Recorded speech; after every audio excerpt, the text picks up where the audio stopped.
Médico dedicado, mas agora por outro motivo mais pessoal, a necessidade cada vez maior de rever aquela que despertara seus mais caros sentimentos, Virgínia.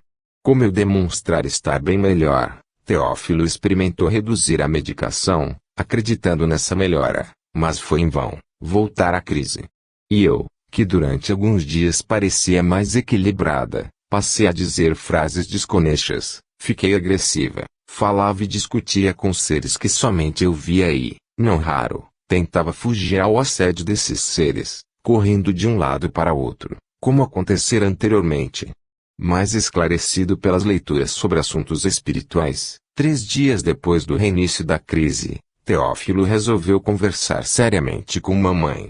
O meu estado havia piorado, após o dia em que ambos estiveram na fazenda Santa Clara, e minha mãe não sabia o que fazer, chorando pelos cantos, abatida e cansada. Nessa manhã, ao chegar, Teófilo perguntou pela sinhá, e Odete informou que ainda não dissera. O médico dirigiu-se a seus aposentos e encontrou-a sentada junto da pequena mesa redonda, fitando um ponto qualquer ao longe através da janela aberta. O dia estava bonito e o sol brilhava no céu azul, mas ela não se dava conta. Notando-lhe o desânimo, ele sentou-se ao lado dela e disse com expressão grave: "Minha querida, você precisa reagir. Sei que a situação não é fácil, mas confio que vamos vencer. Entrega-se ao desânimo exatamente agora que podemos contar com outros recursos. Lembra-se de que Maria lhe prometeu uma visita, tão logo fosse possível." "Sim, lembro-me." "Pois bem. Creio que chegou a hora. Julgo que teremos boas chances de sucesso, agindo do mesmo jeito que naquele dia." "Como assim?" "Pretende conversar com os espíritos?" "Sim, Virgínia. Por tudo o que tenho lido, acho que a solução está em dialogar com esses seres.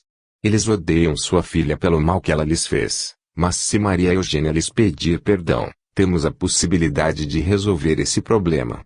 "E você acha que minha filha pediria perdão a eles?" "Teófilo, mesmo que isso pudesse acontecer, eles aceitariam o pedido de perdão dela?" "Por quê?"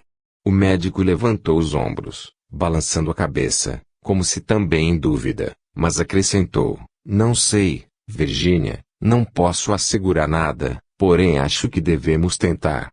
Entendo agora, por tudo que já li, que depois da morte os seres continuam sendo os mesmos, tendo a mesma personalidade, a mesma maneira de ser, os mesmos sentimentos. Então, são pessoas como nós, que sofrem, que amam, mas que também odeiam. Devemos conversar com eles, no caso de se apresentarem, apelando-lhes para o sentimento e a razão. Está bem. Se você acha que essa tentativa pode ajudar." "Acho. Aliás, foi você mesma que levantou a questão, solicitando a Maria que viesse até aqui para ajudar sua filha." "É verdade, Teófilo. Tem toda a razão. É que hoje estou muito cansada de tudo, abatida, triste." O médico aproximou-se mais e enlaçou em seus braços com extremo carinho. "Tudo vai passar, minha querida. Confie em Deus, em Cristo, nos anjos de luz de que Maria nos fale cuja presença nós sentimos aquele dia. Creio que são os mesmos anjos de guarda que os textos bíblicos citam. Tudo vai dar certo." Combalida, ela desafogou o peito opresso, pondo-se a chorar apoiada nele. Se ela pudesse ver com os olhos da alma, teria visto uma linda figura de mulher, suave e terna, que delicadamente acariciava-lhe os cabelos com infinito amor. Das mãos diáfanas da entidade saíam fios luminosos que envolveram todo o seu corpo. Algum tempo depois, aliviada, a dona da casa ergueu a cabeça. "Obrigada, querido amigo. Estou bem melhor." Seu afeto revigorou minhas forças, dando-me ânimo novo. "Vamos lutar, sim. Nunca fui mulher de deixar-me abater, de entregar-me sem lutar. Não será agora que farei isso." Enxugou as lágrimas e afirmou decidida, com nova expressão no olhar: "Vou agora mesmo enviar o recado aos nossos amigos." Levantou-se, foi até a escrivaninha, pegou uma folha de papel do seu bloco pessoal e escreveu um bilhete. "Querida amiga Leonora, a situação aqui na Santa Genoveva não está nada fácil. Precisamos de ajuda urgente. Se não for pedir demais, suplico-lhes que venham o mais rápido que puderem. Se possível, amanhã. Ficarei aguardando resposta pelo portador. Atenciosamente, Virgínia Figueroa. Em seguida, dobrou a folha, colocando em um envelope, e tocou a sineta. Imediatamente Odete, que passava pelo corredor, ouviu e atendeu. Odete, avise Tommy que preciso dele. Poucos minutos depois, o menino apareceu com expressão assustada. Sim, a Virgínia chamou? Sim, Tomé. Preciso que leve esta correspondência para Sinhá Leonora, na fazenda Santa Clara. Fique esperando a resposta, entendeu? Vá o mais rápido que puder. É urgente. Sim, Sinhá. Pode ficar descansada. Vou pegar o cavalo Ventania, que é rápido como o próprio vento. Logo estarei de volta. É um pé lá e outro cá. O jovem saiu voando, e eles caíram na risada, achando graça do jeito dele. Não demorou muito, Tomé estava de volta. Todo contente com seu feito, apresentou-se para sua sinhá, estendendo a mão e entregando-lhe a carta. Ela abriu e, na mesma folha, certamente pela urgência, Leonor acrescentara abaixo da assinatura da amiga, querida Virgínia, iremos amanhã cedo, sem falta. Da amiga, Leonora Alves Cerqueira. Após ler o bilhete, minha mãe sentiu-se aliviada, passando-o a Teófilo para que se inteirasse da resposta. Muito bem. Então, precisamos conversar com Maria Eugênia, preparando-a para esse encontro. Ainda hoje? Não. Amanhã será melhor. Entre nossa conversa com ela e a reunião que vamos fazer com os amigos, não podemos dar muito tempo, para não corrermos o risco de Maria Eugênia mudar de opinião. Não entendi. Por quê, Teófilo? Minha querida, pelos relatos de Mari, tudo parece até um jogo. Os seres que estão ao seu redor podem fazê-la mudar de ideia. Mas ainda há algo mais sério, como convencê-la a pedir perdão a seus inimigos. Calaram-se e ficaram pensando em uma solução. Depois, como ainda não me tinham visto, dirigiram-se aos meus aposentos. Eu estava desperta e, naquele momento, acabava de fazer minha primeira refeição.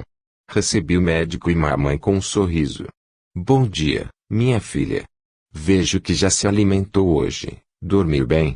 Muito bem, mamãe. Estava mesmo pensando na senhora e no doutor Teófilo. Como vai, doutor? Bem, mas me parece que você está melhor ainda, respondeu ele, satisfeito. Tomou seu remédio hoje? Sim, doutor. Aconteceu alguma coisa de diferente, para você acordar assim tão bem? Não, doutor, dormi bem esta noite e estou ótima. Gostaria até de passear um pouco no jardim. Estou contente por vê-la assim. Acho que o passeio lhe será benéfico. Podemos acompanhá-la? Certamente, doutor. É só o tempo de me vestir. Nós a esperaremos na sala ao lado, minha filha. Teófilo e minha mãe saíram do quarto e sentaram-se na saleta. Estavam perplexos. A mudança era extraordinária. Permanecia a dúvida, deveriam falar comigo sobre o que pretendiam fazer? Resolveram que nada diriam, achando melhor deixar as coisas acontecerem naturalmente. Passearam pelo jardim, conversaram, e acharam que eu tinha voltado a ser como sempre fora. Retornaram ao casarão e almoçaram em clima de alegria e descontração. Ao me ver bem, mamãe mostrava-se alegre e esperançosa. Após o almoço, o médico, constatando que tudo corria bem, retornou para Cruzeiro da Mata. O resto do dia transcorreu sem novidades. À hora de dormir, mamãe me acompanhou até meus aposentos, desejando-me boa noite. Dirigiu-se depois aos próprios aposentos, aliviada e tranquila, refletindo que talvez tivessem se precipitado, seria mesmo necessária essa reunião que tinham planejado para o dia seguinte. A criada arrumou-a para dormir, enquanto ela pensava que, se acordasse bem cedinho, ainda teria tempo de avisar os amigos de que não era mais necessária a vinda deles. Depois, murmurou mais para si mesma, colocando a mão na testa, mas isso é um absurdo. Seria uma indelicadeza de minha parte, após ter feito um convite que foi quase uma ordem, dizer-lhes que não precisam mais vir à nossa casa. Não, O melhor é deixar que venham. No mínimo, teremos um dia bastante agradável e feliz. Acho até que a presença de outras pessoas fará muito bem a Maria Eugênia, que tem permanecido trancada em seus aposentos por tantos dias. Com esses pensamentos, ela adormeceu serena com a sensação feliz de que tudo estava correndo bem e que, afinal, teria um pouco de paz e tranquilidade. Na manhã seguinte, mamãe acordou bem cedo, arrumou-se e disse para tomar seu café. Aproveitou para avisar o Deti Florence sobre as visitas que iriam chegar, dando-lhes algumas ordens e orientações sobre o almoço. O primeiro a chegar foi Teófilo. Abraçaram-se e trocaram ideias sobre os acontecimentos do dia anterior. O médico perguntou: como está a menina? Ainda não sei, Teófilo. Como Maria Eugênia acorda mais tarde, precisamos aguardar. Bem, esperemos que as boas disposições de ontem permaneçam, disse ele. O diálogo foi interrompido pelo barulho do rodar de uma carruagem. Eram os amigos que chegavam. Apressaram-se em ir recebê-los. O encontro foi envolto em sentimentos de carinho, amizade e alegria. Acomodados na sala, após falarem sobre trivialidades, colocando em dia as informações a respeito da saúde de Cerqueira, os problemas nas fazendas, a política, novidades regionais e outras coisas mais, finalmente, Leonora perguntou ansiosa: Virgínia, ficamos preocupados ao receber seu bilhete. O que está acontecendo? A dona da casa trocou um olhar com Teófilo, depois fitou os recém-chegados um tanto constrangida e considerou: lamento tê-los preocupado, meus amigos. Realmente a situação estava péssima. Maria Eugênia parecia fora de controle e eu não sabia mais o que fazer. Foi Teófilo que me recordou a promessa de Mari, acenando-me com a possibilidade de virem a Santa Genoveva para nos ajudar.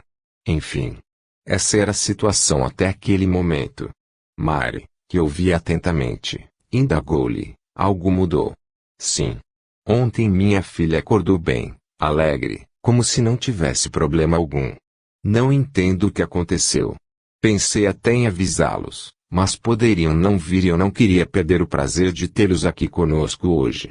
Desculpem-me. Acho que me precipitei.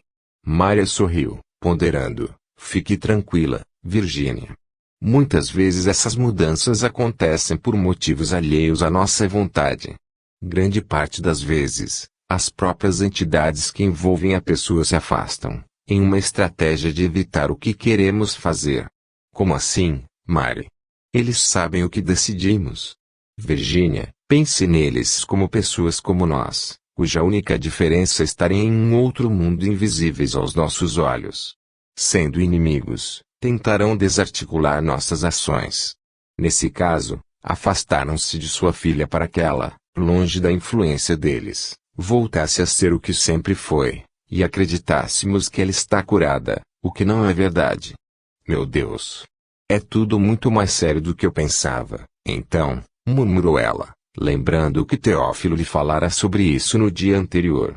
Senhora Mari, após ler seu farto material de experiências em casos, que considero importantíssimo para todos nós, cheguei a essa mesma conclusão. Mas como tudo é novo para mim, fiquei sem saber o que fazer, afirmou Teófilo. Abrangendo com o olhar cada um dos presentes, Maria decidiu: temos de agir. O momento é propício. Virgínia, onde está Maria Eugênia agora? Creio que ainda dorme. Muito bem. Seria bom nos dirigirmos para aquela sala pequena e discreta, mais distante dos servos e fora do movimento da casa. A anfitriã conduziu-os até a saleta, que costumavam utilizar após as refeições e onde os cavaleiros ficavam conversando. Depois de todos se acomodarem, Maria informou: os anjos de luz dizem que devemos rezar um Pai Nosso para facilitar nosso trabalho. Mantenhamos nossos pensamentos fixos em Deus. Ela começou a rezar, seguida pelos demais. Depois, pediu que todos ficassem em silêncio para que ela pudesse sentir o ambiente. De olhos fechados, Mari, com sua sensibilidade para perceber o outro lado da vida, viu inúmeros seres que já não habitavam a terra, muitos escravos, de cuja pele, lanhada por açoites, ainda escorria sangue vivo, mostravam a cabeça machucada, membros quebrados, vários deles sem as mãos e os pés, barbaramente cortados, todos em um sofrimento indescritível. Viu também Frederico e Felipe Figueroa, respectivamente sogro e esposo de Virgínia, antigos senhores daquelas terras, os quais reconheceu por já tê-los visto em outra oportunidade. Em torno deles, notou também a presença de vários homens, que deveriam ser os executores de suas vontades, feitores e capitães do mato, de faces truculentas e cruéis. Além deles, ainda o pobre Miguel, com a cabeça aberta pelo golpe que lhe causara a morte, e Rita, a infeliz escrava. Todos pareciam fazer parte do mesmo grupo e mostravam muito ódio nas expressões e nas atitudes. Registrou também a presença de outros seres que pareciam pertencer a épocas mais recuadas, senhores vestidos com roupas que deveriam ter sido luxuosas em outros tempos, agora sujas e maltrapilhas, com olhos incandescentes e expressões iradas. Outros, esqueléticos, aparência grotesca, gargalhavam com voz rouquenha, além de uma figura com longa capa preta e capuz puxado sobre o rosto, o que impedia a médium de ver-lhe as feições, embora percebesse seu olhar enfurecido. O bando sinistro até gozava o prazer daquele momento, de poder estar ali e destilar seu veneno sobre aquela que odiavam.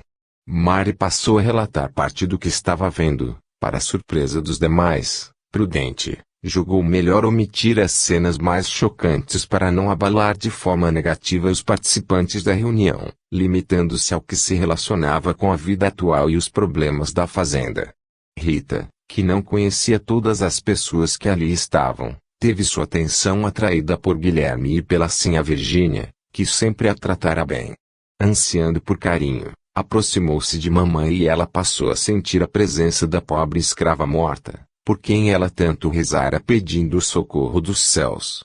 Em seguida, sem saber o que estava acontecendo, em um impulso, mamãe levantou-se e, em lágrimas, correu para junto de Guilherme, jogando-se aos seus pés, influenciada por Rita, que desejava falar com aquele a quem amara com todas as forças do seu coração e que se casara com outra. Em pranto convulsivo, a escrava passou a falar das suas dores, de todo o sofrimento que passara por amor a ele, mas também das alegrias, dos seus encontros à margem do riacho e do filho dele de quem estava grávida quando foi morta. Não se contendo diante daquela cena, Guilherme não teve dúvidas de que era a escrava morta a falar pela boca da ex-sogra e se pôs a chorar, suplicando: "Perdoe-me, Ritinha, não sabia que lhe causaria tanto mal. Não foi essa minha intenção. Fui responsável, admito, mas não quero que sofra. Eu a amava e não sabia que estava grávida. Que tragédia, meu Deus! Perdoe-me. Perdoe-me." Nesse momento, eu, que tinha acordado e acabava de descer as escadarias procurando minha mãe, estranhei ao ver a porta da saleta fechada e ao ouvir ruído de vozes e de choro. Aproximei-me e abri a porta, permanecendo parada, extremamente surpresa por ver todos ali reunidos. Com capacidade de ver as coisas espirituais, também vi os espíritos, e senti medo, mas não conseguia sair do lugar, como se estivesse pregada no chão. Com as pernas bambas, caí sentada em uma cadeira que ficava no fundo, mais afastada dos demais e perto da porta, sem que ninguém notasse minha presença. Ali permaneci calada e perplexa. Entendi que algo de muito sério estava ocorrendo naquele momento. Vi Ritinha, que chorava aos pés de Guilherme, e ouvi suas palavras. Ah! O infame reconhecia sua traição. Nesse momento, Rita sentiu minha presença e virou-se. Cheia de ressentimento e de ódio, no afã de se vingar da ex-amiga, ergueu-se e tentou avançar para cima da rival. No entanto, como estivesse utilizando o corpo de mamãe, esta ficou em um impasse e titubeou, por recusar-se a agredir a filha que tanto amava, e entre essas duas vontades desencontradas, rainha-mãe deu um grito e caiu no chão, desacordada, enquanto Rita corria e atacava sua inimiga. A dona da casa foi socorrida por Teófilo, que abraçou preocupado com seu estado. Logo, ela abriu os olhos, sem saber o que estava acontecendo. O médico ajudou a levantar-se, colocando-a de volta ao seu lugar. Ritinha, agora sem utilizar o corpo de mamãe, prosseguia: despejando sobre a outra todo o seu ódio. Miserável. Eu confiava em você, sempre fomos amigas, e mandou Miguel me matar. Eu te odeio. Eu te odeio. Maldita. Será maldita por toda a eternidade.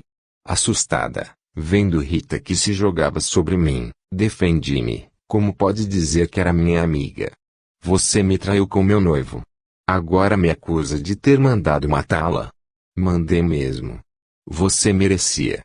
Tudo por causa de Guilherme, que não amava, que nunca amou. Ele era meu. Eu estava esperando um filho dele dizia Rita. Os presentes, ao ouvir a minha voz ali no recinto, incapazes de ver o que se desenrolava em outro plano, ficaram estatelados de medo. Eles não sabiam da minha presença, e me verem no chão, como se estivesse falando e lutando com outra pessoa. E o que é pior, nesse diálogo, eu confessava um crime. Ambas choravam, agredindo-se mutuamente. Nesse momento, Mari viu um escravo idoso coberto de luz que entrou na sala e aproximou-se de mim e de Rita, acalmando-nos. Era pai Albino que, desprendido do corpo, vinha ajudar-nos. O que estão fazendo, minhas filhas? É com acento circunflexo hora de mudanças. Pensem em Jesus e acalmem-se. Vocês tiveram problemas no passado, mas se comprometeram a mudar, a melhorar. O senhorzinho Guilherme, que nunca conseguiu se decidir por nenhuma das duas, agora tem a responsabilidade de ajudá-las. Aproximou-se de ambas, envolvendo-nos com muito amor em um abraço, e aos poucos nós nos tranquilizamos, acabando com a briga.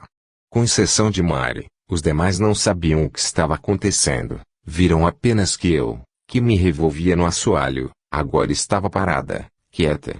Logo, mais refeita, ergui-me, sentei-me na cadeira e passei a observar tudo o que acontecia. Pai Albino chamou Miguel e conversou com ele. Meu filho, o ódio não leva a nada. Quando concordou em ser cúmplice da sinhazinha Maria Eugênia, você também errou. Eu sempre amei essa mulher, pai Albino, dizia o Miguel a chorar sentidamente. Sei disso, meu filho, mas ela não te ama.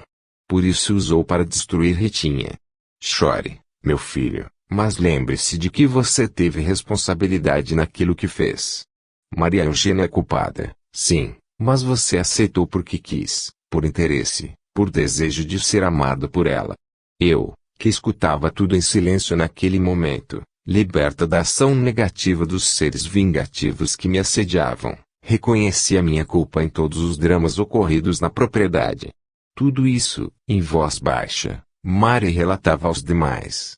Frederico Figueiroa, mantendo a mesma postura arrogante e orgulhosa de rico senhor de escravos, não entendia a atenção que se dava a um escravo. Irritado, brandia o chicote, ameaçando todos ali presentes que, atemorizados, se encolhiam. Mari Legrande, apredada dos espíritos infelizes, dirigiu-se aos fazendeiros com severidade, sob a influência de pai Albino. Em nome de Deus, deixem estes infelizes em paz. Eles já sofreram muito. Depois, passou a repetir a prece do Pai Nosso, no que foi acompanhada pelos demais. Em seguida, viu pai Albino, que se dirigia aos fazendeiros e seus seguidores. É chegada a hora da libertação para todos os envolvidos nesses dramas. Vocês terão de abandonar estas terras onde tanto mal praticaram. Irão recuperar-se moralmente, aprender, modificar-se para, mais tarde, reparar os erros e atrocidades que cometeram.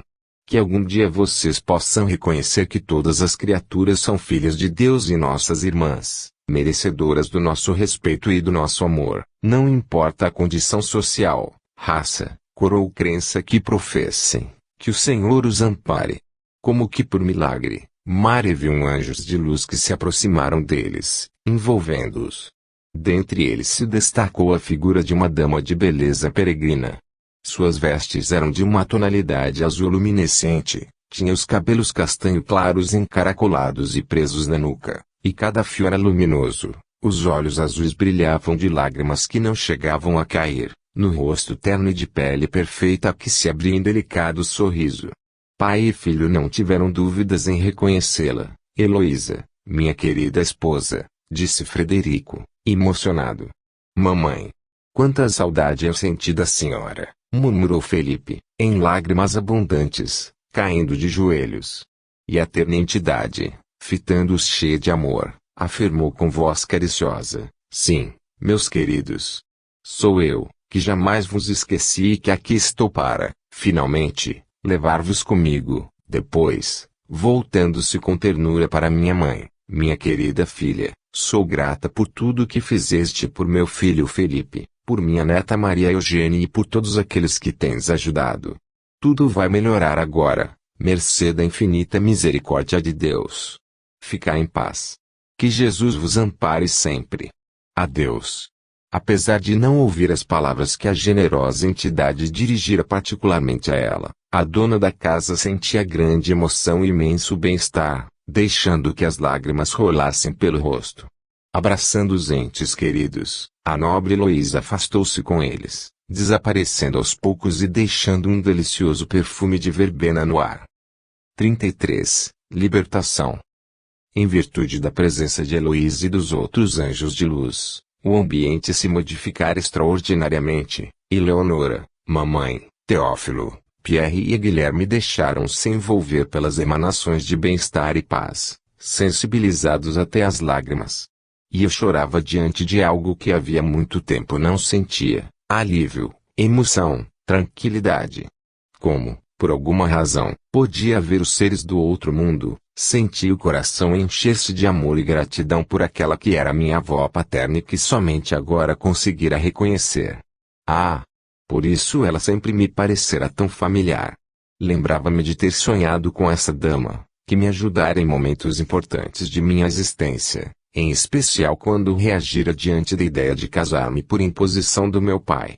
Nesse instante, lembrei-me nitidamente das palavras que ela me dissera: minha querida, aproveita a oportunidade que se te apresenta no momento.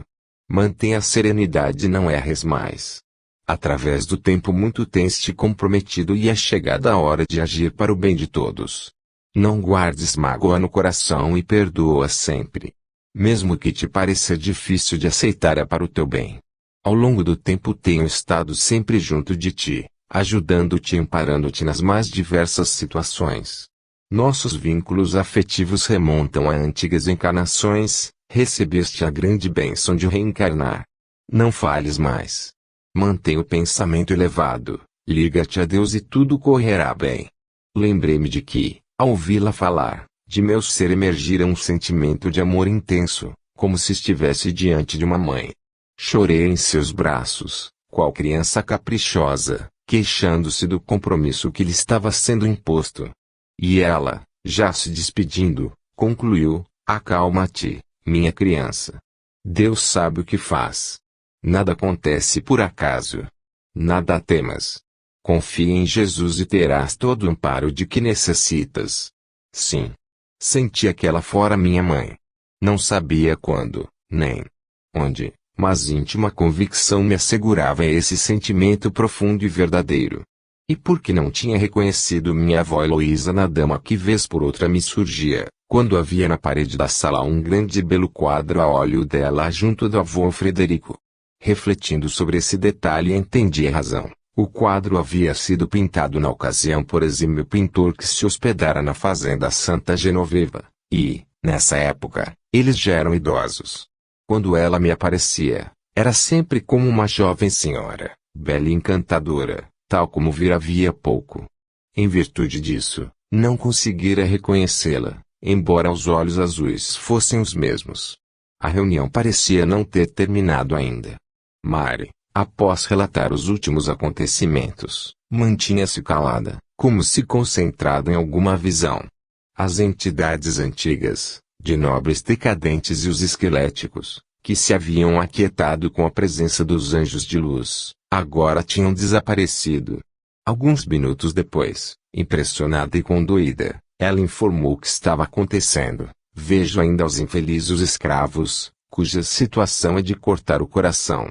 Eles pedem ajuda, sentem-se presos, sem possibilidade de libertação. Mas como? Por quê? Os demais acompanhavam suas palavras, aflitos, sem poder ajudar. Ela parou de falar por momentos, depois prosseguiu: Não sei o que está acontecendo. Interessante é que, apesar de seus algozes terem sido afastados, sinto que os escravos aqui presentes ainda estão presos a algum lugar. Que lugar será esse? Não consigo perceber. Ah! O escravo iluminado mostra-me um lugar no meio do mato. Ah! Mas não há nada ali a não ser uma grande pedra. Mamãe manifestou-se incontinente. Sei que lugar é esse. Chama-se Pedra Grande. Era ali que meu sogro, Frederico Figueroa, costumava castigar os escravos.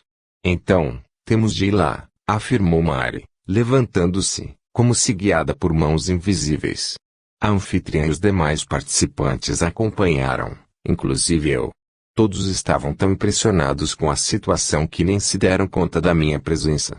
Conforme saíram da casa grande, os escravos da fazenda acompanharam o grupo de olhos arregalados, surpresos ao ver assim aí suas visitas ganhando campo em direção do matagal.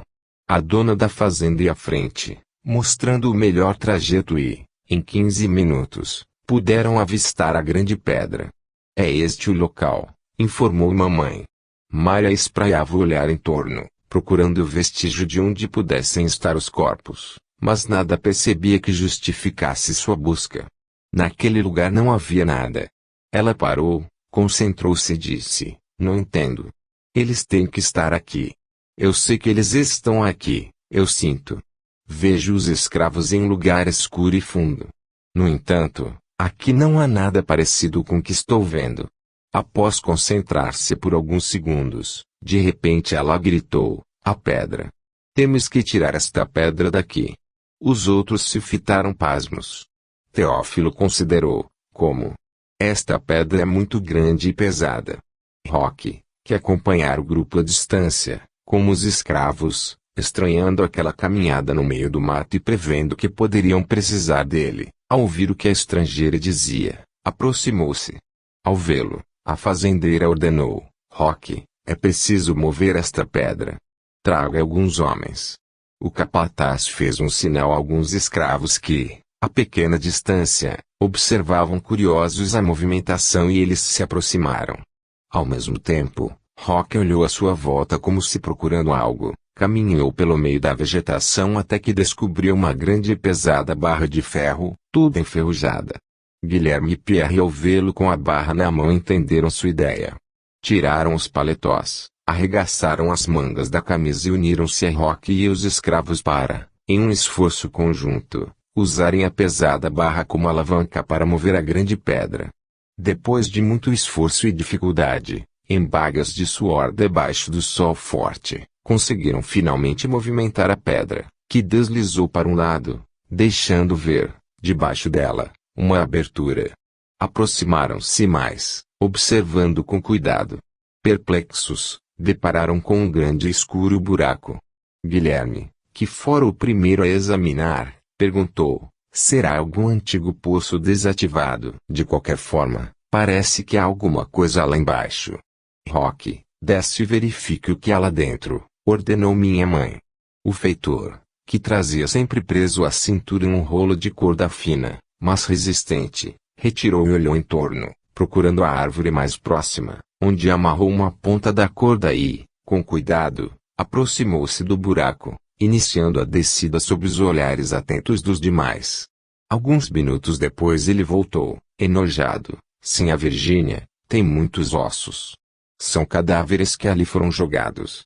Cheios de horror todos se afastaram, arrepiados da cabeça aos pés, sem poder acreditar nessa descoberta, especialmente minha mãe, que morava naquela fazenda havia tantos anos e nunca ouvira falar sobre isso. De longe, os escravos acompanhavam tudo, também apavorados, ouviram as conversas e viram quando Roque entrou no fosso e voltou contando que existiam muitos ossos lá no fundo. Os escravos mais antigos tinham ouvido notícias da história desse lugar que, com o passar do tempo, ficou esquecida. Maria Legrande era a única que tinha o semblante sereno e até alegre. Graças a Deus, meus amigos. Era nesse lugar que os negros que vi estavam presos. Apesar de mortos há muito tempo, dezenas de anos, consideravam-se ainda aprisionados. Vejo agora cenas tétricas, Eles eram torturados e depois jogados nesse buraco para morrer. Por ordem do Sr. Frederico, o feitor tampava o fosso com galhos e eles ali pereciam de fome, de sede, de falta de cuidados, sem ar e em grande sofrimento. Depois, com o tempo, arrastaram essa grande pedra que existia nas imediações, impedindo que mais alguém pudesse achar-lhes os corpos. Enfim, os responsáveis morreram e o segredo ficou bem guardado. Até hoje. Mas por que cometeram atos tão monstruosos? Indagou Pierre, indignado. A proprietária da fazenda adiantou-se. Acho que posso responder a essa pergunta, Pierre. Recorreram a esse esquema certamente para impedir que minha sogra, Heloísa, dama bondosa e que não admitia maus tratos aos escravos, ficasse sabendo. Frederico amava sua doce esposa e não queria indispor-se com ela. Então, arranjou um meio de castigar, ou melhor, de torturar os escravos, longe da sua presença, para que ela não visse nem ouvisse os gritos dos infelizes entregues à sua crueldade e os seus abusos. Que horror! Exclamou Leonora. Não posso imaginar que existam ou existiram pessoas tão más assim. Estou enojada. Pondo a mão no ombro da amiga, mamãe afirmou. Concordo com você, Leonora. Se não tivesse visto, não acreditaria. Depois, virando-se para o capataz, ordenou, Roque, mande retirar as ossadas desse buraco. Vamos dar uma sepultura digna a esses pobres coitados. Em seguida, olhando para os demais, sugeriu, vamos embora. Creio que nada mais temos a fazer aqui. Mari, que estava calada, absorta, não se moveu. Ainda falta uma coisa, Virgínia. Vamos rezar por todos aqueles que estavam aprisionados e que agora ganharam a liberdade. E ali, de mãos dadas, repetiram o Pai Nosso, pensando em todos os infelizes que ali tinham encontrado a morte. Após a prece, Mari concluiu, que descansem em paz. Ao fazerem meia volta para iniciar o trajeto de retorno, viram uma cena emocionante e indescritível. Os negros da fazenda, sentindo no íntimo a dor dos companheiros mortos de forma tão bárbara, estavam ajoelhados, reverentes e de mãos postas, também a rezar pelos mortos, enquanto lágrimas escorriam por suas faces sofridas. Estavam reunidos na sala da casa grande ainda sob o impacto dos últimos acontecimentos, quando Odete entrou, comunicando, sim a Virgínia, o almoço está servido. Trocaram um olhar, surpresos. Todos se sentiam em uma outra realidade, com o pensamento preso na experiência que tinham vivido, que se esqueceram completamente do almoço. Conquanto sem vontade, dirigiram-se para a sala de jantar. A refeição transcorreu quase em silêncio, os convidados mantinham-se pensativos, falando apenas o indispensável. De volta à saleta, descontraíram-se um pouco. A conversa, como não poderia deixar de ser, foi sobre o episódio que tinham vivenciado naquela manhã e que emocionara a todos. Em dado momento, Teófilo, observador por natureza, considerou, de tudo o que presenciamos hoje, chamou-me a atenção um fato curioso. Notaram a presteza com que Roque encontrou aquela barra de ferro, no meio da vegetação, como se já tivesse conhecimento dela. Os demais trocaram um olhar, concordando. Sim. E verdade. Também notei esse fato, afirmou Guilherme. Nesse instante, o capataz surgiu à porta da sala. Vinha avisar sua sinhá de que os escravos estavam retirando as ossadas do fosso, enquanto outros abriam uma grande sepultura no cemitério dos escravos, onde pretendiam enterrá-los. Muito bem, Roque. Diante das circunstâncias, só pode ser assim. Quando estiver tudo pronto, avise-me. A propósito, pareceu-nos que você encontrou, muito providencialmente, aquela pesada barra de ferro. Sabia da existência dela? Revirando o chapéu nas mãos, ele justificou, sim, a Virgínia. Em minhas andanças pelo mato, já tinha encontrado aquela barra. Além disso, quando criança, ouvia meu pai contar histórias sobre o Senhor Frederico, inclusive sobre esse lugar, onde castigavam os escravos até a morte. O tempo passou e acabei esquecendo-me dessas histórias. Quando a senhora mandou-me tirar a grande pedra, lembrei-me da barra, Ela é muito antiga e imagino que era utilizada exatamente para abrir aquele buraco. Obrigada, Rock. Após a saída do capataz, Guilherme perguntou: Mari, o que teria levado esses escravos a ficarem presos até agora, uma vez que morreram há dezenas de anos? Guilherme: os anjos de luz me informam que nosso sentimento é poderoso. Não posso afirmar com certeza, mas creio que, mantendo o ódio no coração e o desejo de vingança, presos pelas próprias condições, não conseguiam sair. Entendem? Eles se acreditavam ainda prisioneiros, escravos do seu senhor Frederico. Aqueles que não cultivaram o ressentimento, a mágoa, e perdoaram a seus agressores, estes não permaneceram presos. Libertaram-se. Eu vi, entre os anjos de luz, muitos ex-escravos com vestes resplandecentes e fisionomia feliz, ajudando a retirar do fosso a alma dos mortos, levadas depois para algum lugar, no outro mundo, onde elas poderão ter melhores condições de vida e ser felizes. Se Deus é Pai bom e justo, por que permite que tais coisas aconteçam, querida? Indagou Pierre, ainda confuso. Porque esses escravos fizeram por merecer tal sofrimento pelos seus atos no passado. Quanto aos fazendeiros, terão de pagar em vidas futuras pelas atrocidades que cometeram na última existência. Ah! E o que terá acontecido para ocorrerem tantos dramas? Indagou Leonora. Ouviu-se uma voz, no fundo da sala, e se voltaram surpresos. Era eu, creio que sei o que aconteceu. Minha filha. Como você sabe? Perguntou mamãe. Enquanto estavam conversando, vi a vovó Heloísa, que me contou o que houve. Há muito tempo, em terras distantes, havia um povo que lutava por motivos religiosos, atacando outros povos e conquistando outras terras. Eram agressivos, invadiam cidades e ateavam fogo nas casas e nas plantações, matando seus inimigos. Aqueles que sobreviviam eram levados como escravos e obrigados a trabalhar para eles, sendo torturados sem piedade. Faziam isso para infundir terror aos seus adversários e aos povos vizinhos e para mostrar seu poderio. O tempo foi passando e esses guerreiros voltaram outras vezes ao mundo, até que, dominadores que foram no passado, renasceram na África e foram aprisionados, sendo trazidos para o Brasil. Aqui se reencontraram. Não raro, como senhores e escravos, porém com as posições invertidas. Poderiam ter resolvido o problema, diz a vovó, se os senhores tivessem agido de maneira diferente, procurando tratar com respeito e fraternidade os subordinados. Incapazes, entretanto, de perdoar, continuaram com o desejo de vingança, agora alimentando seu ódio sobre os escravos, seus antigos algozes. Eu falava e todos ouviam com profunda atenção, surpresos ao me ver lúcida para externar meus pensamentos. Parei de falar por alguns instantes, depois prossegui. Todos nós que aqui estamos somos parte dessa história. Alguns, moralmente melhorados, puderam agora participar do socorro aos que ainda estavam em sofrimento.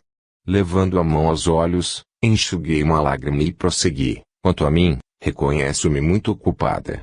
Também faço parte desse grupo, porém assumi responsabilidades enormes, por traição. Certa ocasião, esse que foi meu pai, Felipe Figueiroa, por imposição da família tornou-se meu noivo. Descontente e revoltada, eu traí, entregando a seus adversários, o que fez com que ele passasse a me odiar. Posteriormente, ambos melhorados, ele concordou em receber-me em seu lar como filha, para exercitar o perdão. Mas sempre me viu como uma inimiga, nunca gostou realmente de mim.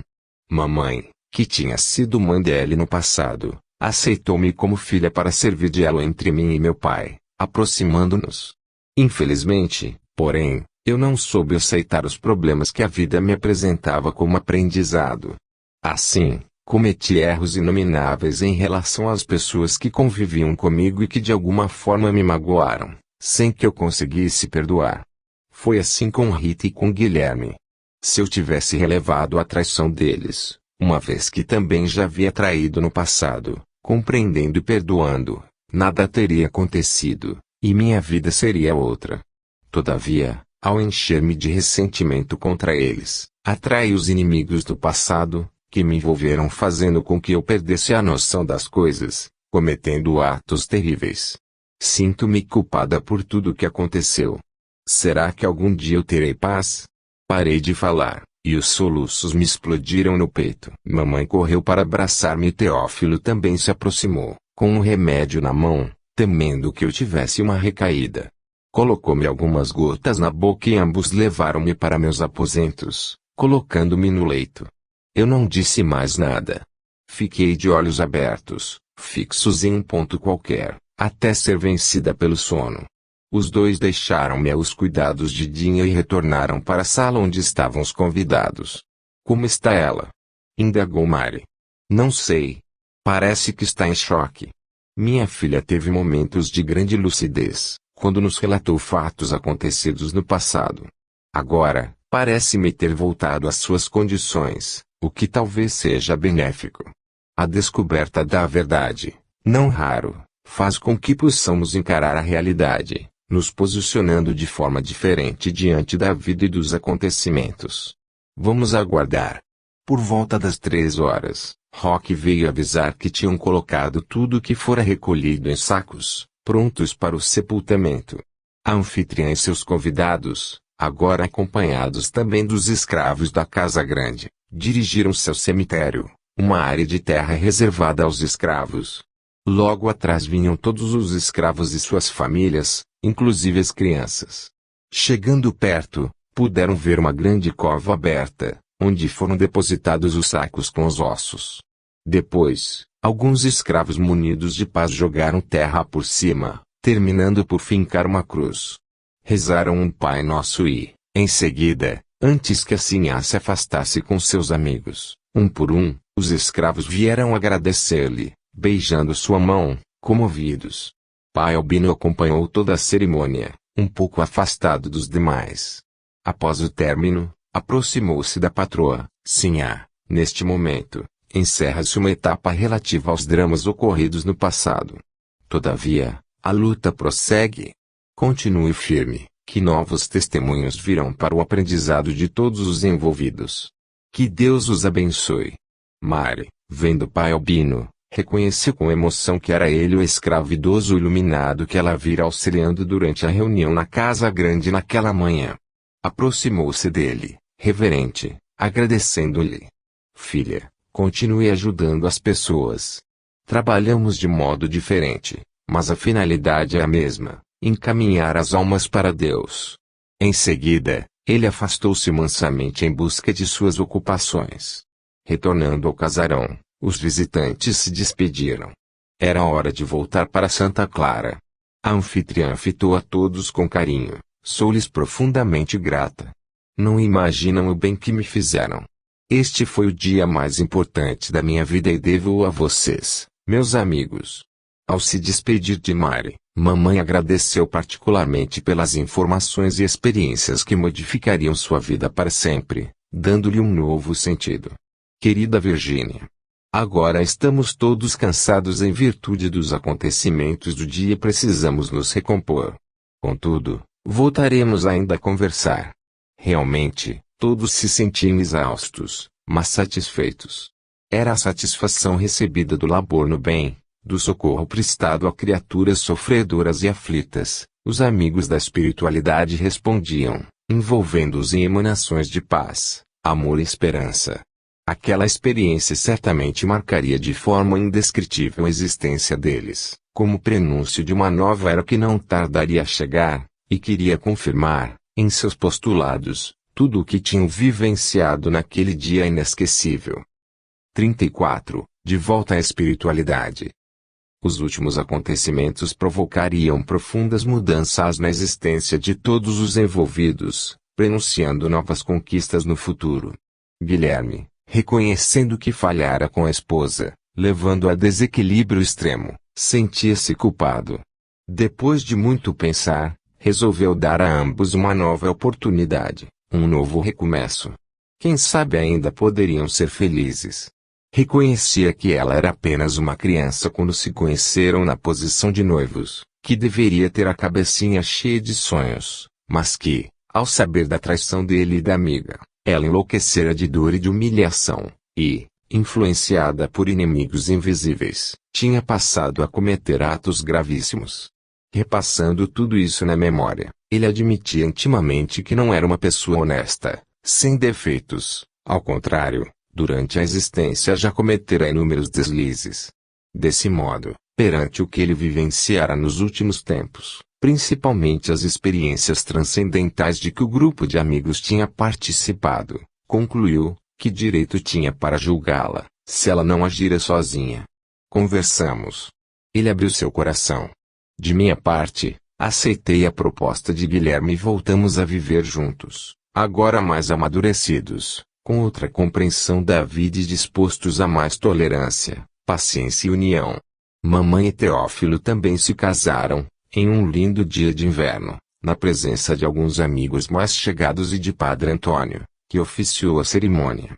A afinidade que existia entre eles, a identidade de pensamentos, de gostos e de ideais, fazia com que a vida transcorresse em grande harmonia, passando o novo casal a viver feliz como nunca, apesar dessa onda intraduzível de paz, amor e esperança inundando nosso coração. Eu emagreci a olhos vistos.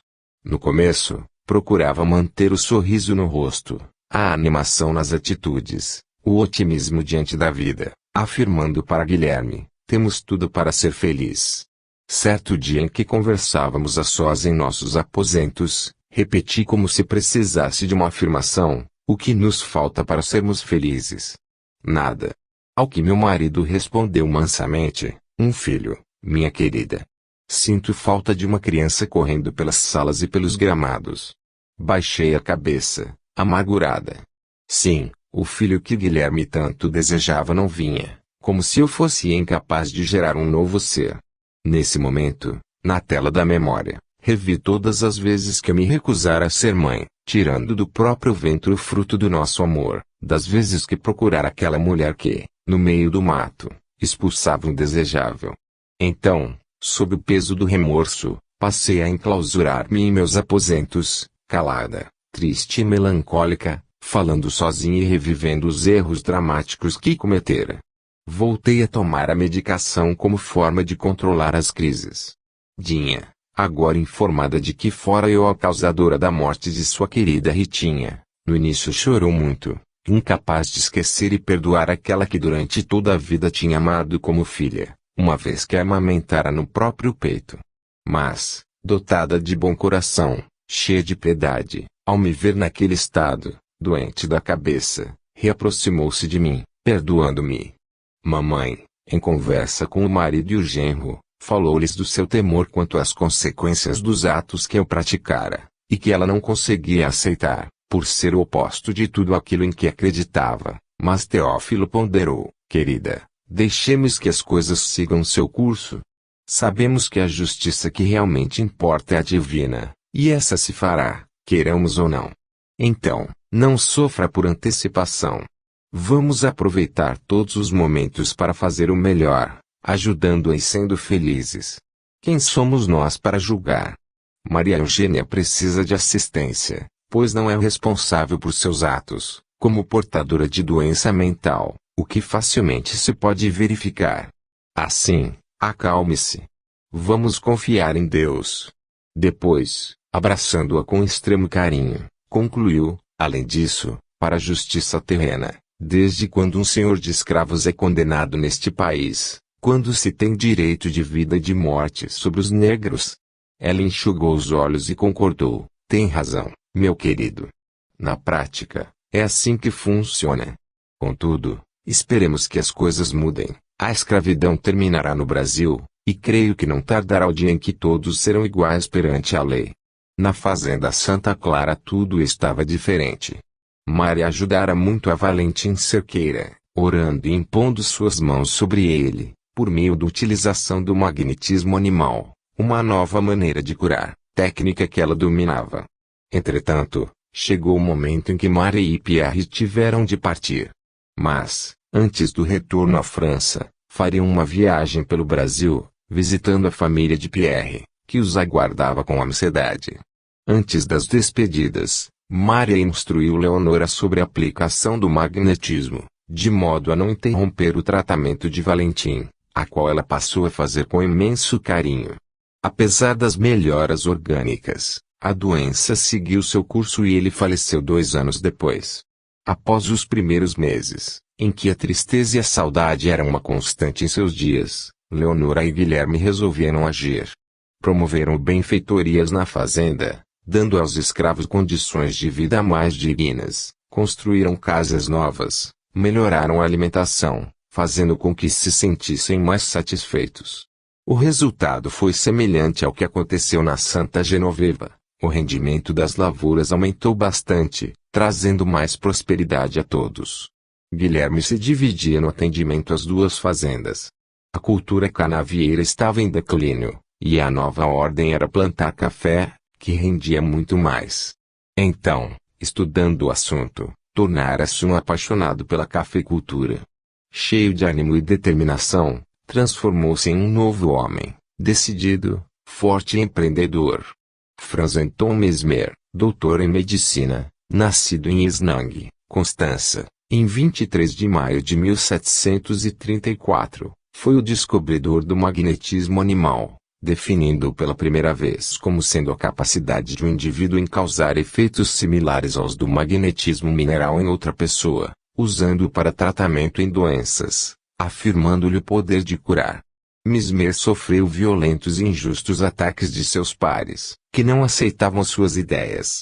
Foi Allan Kardec, que estudou profundamente o assunto por 35 anos, quem ressaltou a sua importância, denominando o magnetismo animal como ciência irmã do espiritismo. Em O Livro dos Espíritos, questão 555, o codificador esclareceu: o espiritismo e o magnetismo animal nos dão a chave de uma imensidade de fenômenos sobre os quais a ignorância teceu um sem número de fábulas, em que os fatos se apresentam exagerados pela imaginação. O conhecimento esclarecido dessas 2 ciências que, a bem dizer, formam uma só, é o melhor preservativo contra as ideias que supersticiosas, porque, ao mostrar a realidade das coisas e suas verdadeiras causas, revela o que é possível e o que é impossível, o que está nas leis da natureza e o que não passa de uma crença ridícula. Notícias da França chegavam, sempre por cartas dos amigos Marie e Pierre Legrand, que os colocava ao corrente do que acontecia no mundo. Certo dia, chegou uma correspondência de Marie em que ela, era certo momento, escreveu: lembram-se de que afirmei, segundo ouvi dos anjos de luz, que os conhecimentos sobre a realidade do outro mundo não tardariam a chegar? Pois já chegaram. Os jornais não cessam de publicar notícias sobre uma pequena cidade dos Estados Unidos da América, Hydesville, onde 2 meninas ouvem ruídos, pancadas, e todos estão assustados. Dizem até que elas encontraram uma maneira de se comunicar com o espírito que estava provocando os barulhos. Não é fascinante? Estamos para entrar em uma nova era, em que tudo aquilo que vivenciamos aí na fazenda será conhecido por todos. A missiva continuava pedindo notícias de todos, indagando sobre mim e terminava enviando lembranças aos amigos, dos quais estavam saudosos. Junto, seguia um recorte de jornal parisiense com a notícia. Mamãe mostrou a carta para Teófilo que, sorrindo, considerou, sim, era preciso que a realidade da sobrevivência da alma, da vida no além-túmulo, da possibilidade de comunicação entre os 2 mundos e, certamente, das consequências que esses fatos teriam em nossa vida aqui na Terra, viesse a esclarecer a sociedade, auxiliando-nos a resolver certos problemas que, de outro modo, não teriam solução para a medicina. Assim, quem sabe teremos uma vida melhor. Apesar dessa onda de novas esperanças, eu permanecia do mesmo jeito. Cada vez mais magra e pálida, era uma preocupação constante para todos. Continuava atormentada, muitas vezes correndo pelas salas e corredores, me escondendo de inimigos invisíveis. Se alguém perguntava, eu dizia que eram Ritinha e Miguel, que não me davam paz, acusando-me pelos crimes praticados. De outras vezes, escutava choro de bebês pela casa e dizia: estão ouvindo? Ouvem os bebês chorando? Não. Mas eles estão aí por toda parte. Devem estar com fome. Não temos crianças nesta casa. Acalme-se, filha, dizia minha mãe, penalizada. pois eles estão chorando. Faça os bebês pararem de chorar, mamãe. Não aguento mais esse barulho. E mamãe me abraçava ainda com mais amor, acalmando-me com palavras.